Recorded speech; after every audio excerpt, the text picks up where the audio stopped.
My name is Andrew Perlott. Welcome to Socratic State of Mind, learning Leo Strauss's Freedom Tool of the Dead, breaking our chains with help from 6 Feet Under.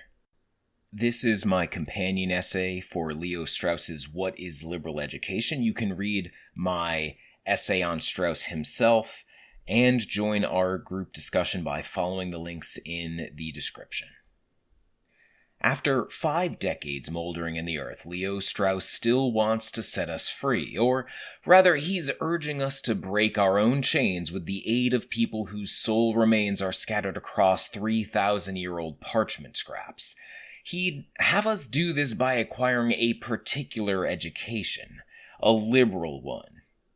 Oh, you may be thinking, I had one of those and it was a bit of a letdown. But what passes for liberal education today is nothing of the sort by Strauss's definition.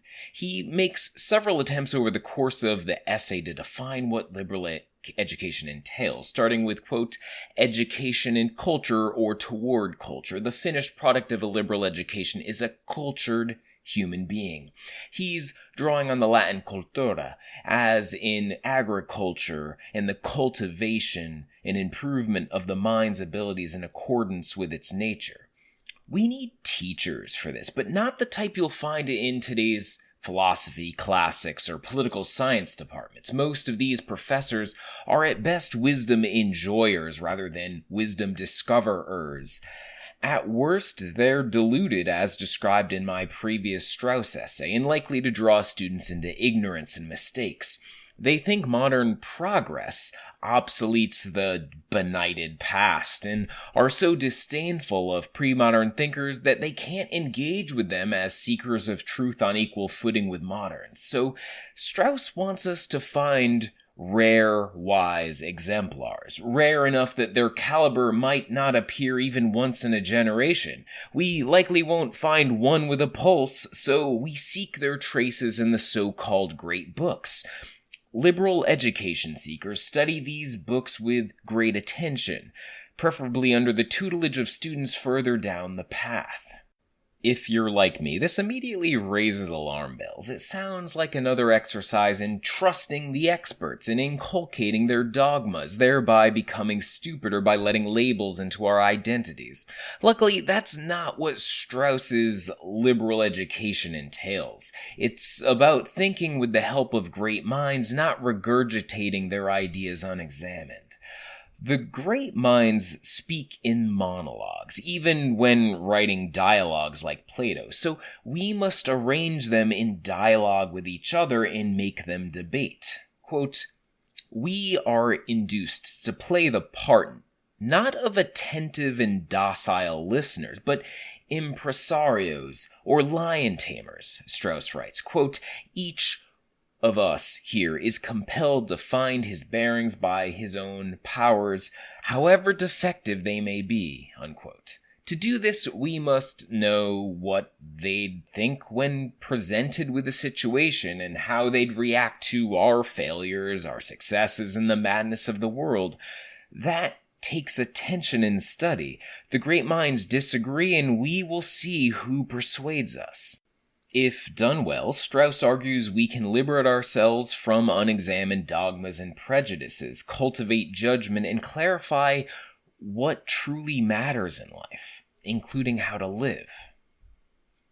Strauss admits that Western culture is but one among many. Quote, the greatest minds to whom we ought to listen are by no means exclusively the greatest minds of the West.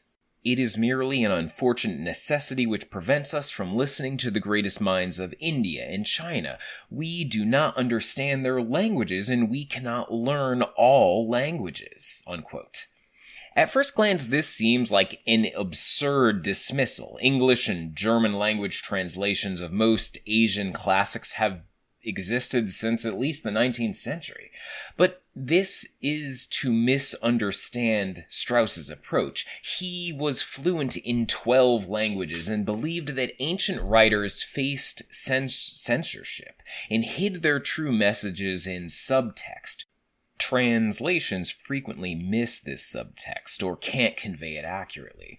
I've become more sympathetic to this view as I've taught myself Latin over the last few years. It's surprising how much difference is found in 3 translations of the same Seneca text, for instance. It's impossible to be certain what the author meant when relying on interpreters, and I often have to read the original to be sure of details. That being said, most of us will never be able to grapple with the originals of most works. I have no problem inviting wise thinkers of all cultures to dialogue with the best of the West via translations. An unapologetic elitism.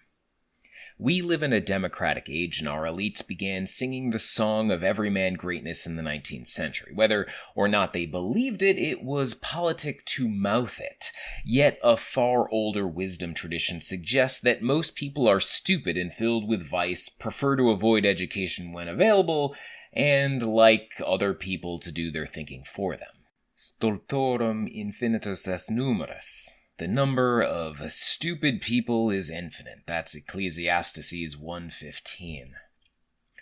The best of these ancient thinkers accepted this as reality and decided to do what they could for the greater good. Quote, "Men exist for the sake of one another," Marcus Aurelius reminded himself in his journal, Meditations. "Teach them or bear with them." Strauss definitely returns to this older elitism. He knows most people won't engage with great ideas or great thinkers. Quote, "Not indeed the salt of the earth, but the salt of modern democracy are the citizens who read nothing except the sports page and the comic section." Unquote. He'd undoubtedly be horrified, but not particularly surprised to see the course popular culture and cultural mediums have taken. But for civilization to thrive, we need, quote, "qualities of dedication, of concentration, of breadth, and of depth," Strauss says. We need the great books, and we need people who will engage with them. Liberal education acts as a, quote, "counter-poison to mass culture," reminding those members of a mass democracy who have ears to hear of human greatness, unquote. And so we get another definition of liberal education. Quote, "Liberal education is liberation from vulgarity. The few who are so reminded might be able to keep our civilization from derailing," Strauss thought. But it's going to be hard, because we can't just accept the dogmas of a particular thinker, but must keep the great conversation going and consider the perspectives of all. We'll have to accept being cognitively uncomfortable with this uncertainty, because uncertainty is uncomfortable. We need to get comfortable with being uncomfortable, which is perhaps the most elitist goal of all. Most people hate feeling this way. It's worth asking yourself, are you willing to put in all this effort and feel the sting of eternally suspended belief? Why, when you could just sink into the pleasant comforts of our culture and the mindless entertainments of TikTok and Netflix? There's more to cover in this essay, but hopefully you've read it, and I want to save a few points for our upcoming group discussion. I have minor reservations about certain aspects of Strauss's approach, but as a project, I think that liberal education can free us by putting us into contact with great minds who will disturb our comfortable certainties. As someone who finds virtue to be among the greatest things, I approve of the final definition of a liberal education that Strauss gives us. Quote, "Liberal education is liberation from vulgarity." The Greeks had a beautiful word for vulgarity. They called it aperiokalia, lack of experience in things beautiful. Liberal education supplies us with experience in things beautiful. Thanks for listening. I'll see you next time, and hopefully I'll see you at our group discussion coming up at the end of the month.